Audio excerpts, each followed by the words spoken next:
നിങ്ങളുടെ favourite shows ഇനി ഒരിക്കലും മിസ്സാവില്ല. ഇപ്പോൾ C5-ലൂടെ കാണും നിങ്ങളുടെ ഫേവറേറ്റ് ഷോ തികച്ചും സൗജന്യമായി. സഞ്ജു എന്നോട് എല്ലാം പറഞ്ഞു. സത്യം എന്താണെന്ന് പ്രഭേട്ടൻ മനസ്സിലാക്കണം. അതിനൊരു അവസരം പ്രഭേട്ടൻ തരണം. എനിക്കറിയാമടാ, നീയും ഈ ചതിക്ക് കൂട്ടു നിൽക്കുമായിരുന്നെന്ന്. ഒരു സുപ്രഭാതത്തിൽ നീ അങ്ങ് നല്ലവനായെന്ന് കേട്ടാ വിശ്വസിക്കാൻ മണ്ടനൊന്നുമല്ല ഞാൻ. എനിക്ക് മുൻപേ നീ ഈ സത്യം മണത്തറിഞ്ഞു. എന്നിട്ട് ഇവന്റെ കൂടെ കൂടി നല്ല കാശ് തട്ടുന്നുണ്ടെന്ന് ഞാൻ ഊഹിച്ചതാ. പ്രഭേട്ടൻ എന്ത് വേണമെങ്കിലും എന്നെ പറ്റി പറഞ്ഞു. ഞാൻ ചെയ്തു പോയ കൊള്ളരുതായ്മകളുടെ പേരിൽ അതൊക്കെ കേൾക്കാൻ ഞാൻ തയ്യാറാ. സഞ്ജു അമ്മുന്റെ കഴുത്തിൽ താലി കെട്ടാനിടയായ സാഹചര്യം അവിടെയുള്ള ആരോട് ചോദിച്ചാലും അവർ പ്രഭേട്ടനോട് പറഞ്ഞു തരും. ഇവന്റെ ഫോട്ടോ വെച്ച ഫ്ലെക്സ് മുതൽ കല്യാണക്കുറി വരെ പുറത്തു വരണമെങ്കിൽ ഇവന്റെ ഫോട്ടോ എങ്ങനെയാ വീട്ടുകാർക്ക് കിട്ടി?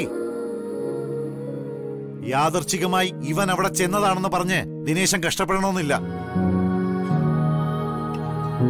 നീ പറയണം അമ്മുന്റെ വീട്ടുകാർക്ക് എവിടെ നിന്ന് നിന്റെ ഫോട്ടോ കിട്ടിയെന്ന്.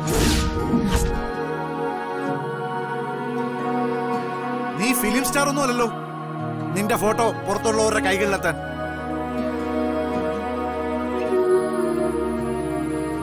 ഒരു ഉൾഗ്രാമത്തിലുള്ളവർക്ക് നിന്റെ ഫോട്ടോ മാത്രമേ കിട്ടിയുള്ളൂ.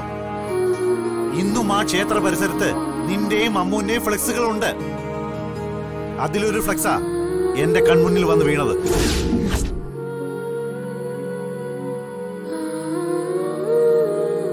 ഇന്ന് വിവാഹിതരാകുന്ന ലക്ഷ്മിക്കും സഞ്ജയ് പണിക്കർക്കും ഒരു ഗ്രാമത്തിന്റെ വിവാഹ മംഗള ആശംസകളെന്ന്. നീ എന്താടാ കരുതിയത്? മറ്റുള്ളവരൊക്കെ പൊട്ടന്മാരാണെന്നോ?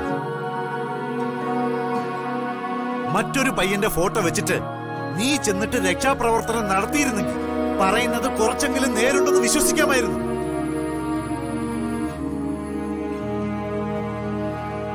എന്താ ഇവൻ ഒത്താശ ചെയ്തു കൊടുക്കുന്ന നിന്റെ നാവ് ഇറങ്ങിപ്പോയോ?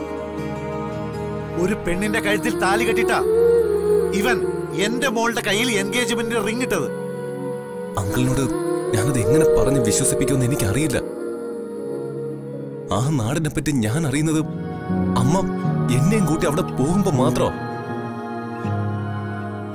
21 ദിവസത്തെ പൂജയുടെ അവസാന ദിവസ വീണ്ടും ഞാൻ അവിടെ പോകുന്നത് തന്നെ.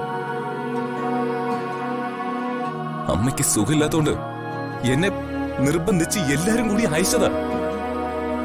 അന്ന് അതൊക്കെ സംഭവിച്ചത്.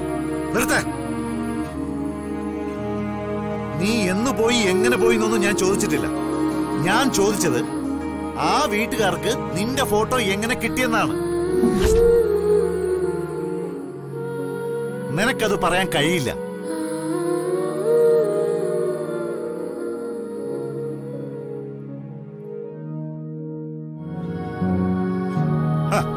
ഓഹോ, അപ്പൊ ഇത് പലർക്കും ഇവിടെ അറിയാമായിരുന്നു അല്ലേ?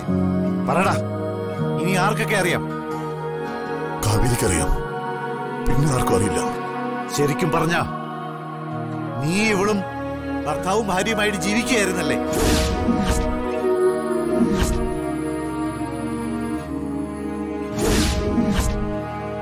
ഡൗൺലോഡ് ചെയ്യൂ C5 ആപ്പ്. കാണൂ എല്ലാ എപ്പിസോഡുകളും സൗജന്യമായി.